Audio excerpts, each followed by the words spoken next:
Promulgation of Universal Peace, Abdul Baha Abbas, the 21st of April, 1912, talk at Studio Hall, 1219 Connecticut Avenue, Washington, D.C., notes by Joseph H. Hannon. I've come here to visit you. The greatest longing I have wished to see you, realizing it was only with great difficulty that you could have come to me, and that very few could make the trip. I decided to come to you so that all may have the pleasure of meeting. Praise be to God, I am here, I am looking into your faces, faces radiant with inner beauty, hearts attracted to the kingdom of Abha, spirits exhilarated through the glad tidings of God.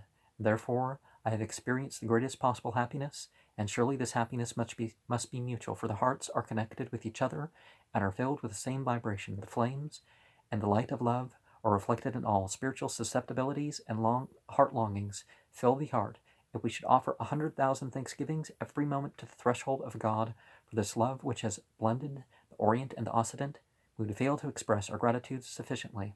If all the powers of earth should seek to bring about this love between East and West, they would prove incapable. If they wished to establish this unity, it would prove impossible. But Baha'u'llah has accomplished both through the power of the Holy Spirit, and this bond of unity through love is indissoluble. It shall continue into time everlasting, and day by day its power shall increase. Ere long it shall enchain the world, and eventually the hearts of all the nations of the world will be brought together by its constraining clasp. The world of humanity shall become the manifestation of the lights of divinity, and the bestowals of God shall surround all. From the standpoints of both material and spiritual civilization, extraordinary progress and development will be witnessed. In this present cycle, there will be an evolution in civilization unparalleled in the history of the world. The world of humanity has heretofore been in the stage of infancy. Now that it is approaching maturity, just as the individual human organism, having attained the period of maturity, reaches its fullest degree of physical strength and ripened intellectual faculties, so that in 1 year of this ripened period there is witnessed an unprecedented measure of development.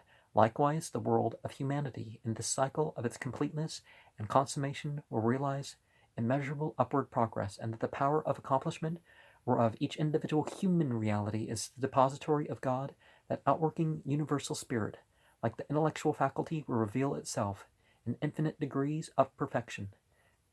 Therefore, thank ye God that ye have come into the plane of existence in this radiant century, wherein the bestowals of God are appearing from all directions, when the doors of the kingdom have been opened unto you.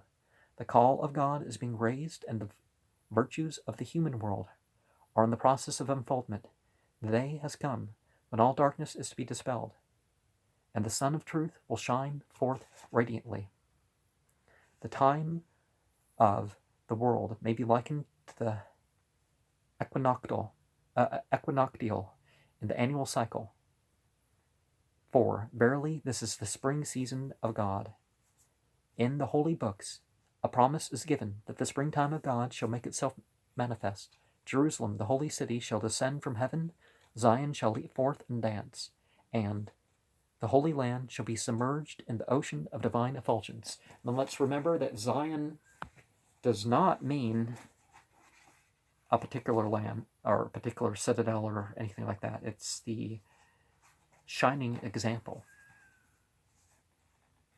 At the time of the vernal equinox, in the material world, a wonderful, vibrant energy and new life quickening is observed everywhere, and the vegetative kingdom and the animal kingdoms are resuscitated and moved towards with new impulse. The whole world is born anew, resurrection. Gentle zephyrs are set in motion, wafting and fragrant flowers bloom and trees are in blossom. The air temperate and delightful. How pleasant and beautiful become the mountains.